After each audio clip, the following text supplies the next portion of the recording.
This is an audio demonstration of problem with a pair of Shure SE215 headphones.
I think that's enough for you to get the point. The left and the right buds each went to its own 57. The 57s went through a Machionics board. I cranked the gain on the preamps to boost the signal. I did not crank the output to make it loud enough because that could possibly damage these, and I don't know how much signal they can take. But again, that wouldn't be the point. I love these things because I can have rehearsal at low volume with the isolation and hear everything I need. Ear fatigue is way down. Clarity, I'm the vocalist, so man, I'm hitting notes and holding them because I can hear stuff in a way that I couldn't before. Like, I didn't know how much I was missing. Okay, so I love these things until this happened, and then it was so distracting that that it was worse than nothing.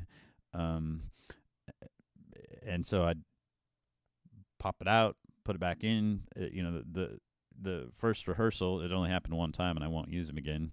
I thought there was something in my ear or that I had a cold or something because it had never happened before. So historically, let's see, I bought these on November 18th, 2017. I think I received them on the 20th or the 21st. First rehearsal was the following weekend. Holy moly, religious conversion. These things were fantastic. I think we rehearsed about once a week, so I may have had 7, but I don't think so. I think on the 6th rehearsal, this happened. Again, I had so much faith in these and maybe enough history that I just assumed there was something wrong with my ear. It made more sense than that these things just failed out of the blue.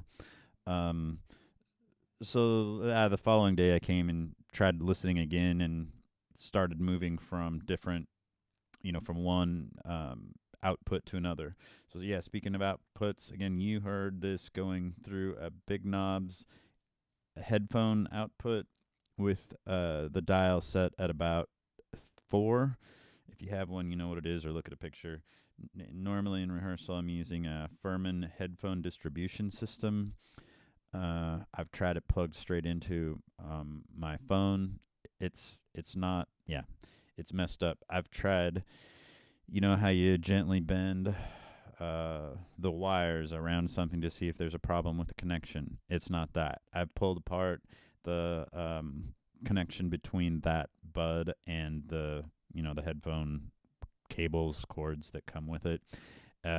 Cleaned that. They were clean. I've only used it 6 times. For maybe that's a total of 3 hours. Is that 18 hours? And that's tops. There's no sweat or grime or anything on them. So anyway, I'm saying all this because I want to be thorough, and probably somebody listening to this would be thinking, well, have you tried this? Have you tried that? Yeah, I think I have. And I'm trying to be exhaustive here, and actually that's what led me to this. I wanted to record it because if I just am saying, oh, the sound's funny on one side, and nobody knows what I'm talking about, and I think it's something that you need to hear. I feel pretty confident in saying there's something wrong with the driver. Because okay, yeah, I have switched sides from left to right because it snaps off and snaps on. It's not the cable, it's the unit, and that sounds like a blown woofer, from a speaker system. I don't know how that's possible. Again, the thing's in my ears, and I bought it so I could listen at low volume, and it's fantastic for that. I don't. I didn't blow it. I use these things in my own system, and I'm the only one that uses them. They haven't been overdriven. I don't know how to explain this. I hope Shure will take care of it. This is punched in. I was talking about dates earlier, and I think it's important to say today's date is January 20th, 2018. So I've had them for almost exactly 2 months by the calendar, but the failure happened about a week ago. Um, uh, and this is now a weekend, and I have the time to have run this through some tests to make sure, no pun intended, that I haven't missed something, or that there's not something that I'm supposed to do on the user end to take care of this. And I wanted to make sure this is, again, no pun intended, that this is a driver or at least some form of a hardware issue that a user can't resolve. I hope this is helpful for other people in this situation. I have looked at many forums talking about problems with these headphones, and it always seems to come down to the swivel, or the connection.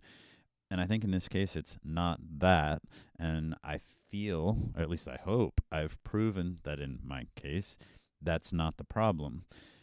And then see, I wonder how many other people are just being told, or reading the forum and hoping that it's just that.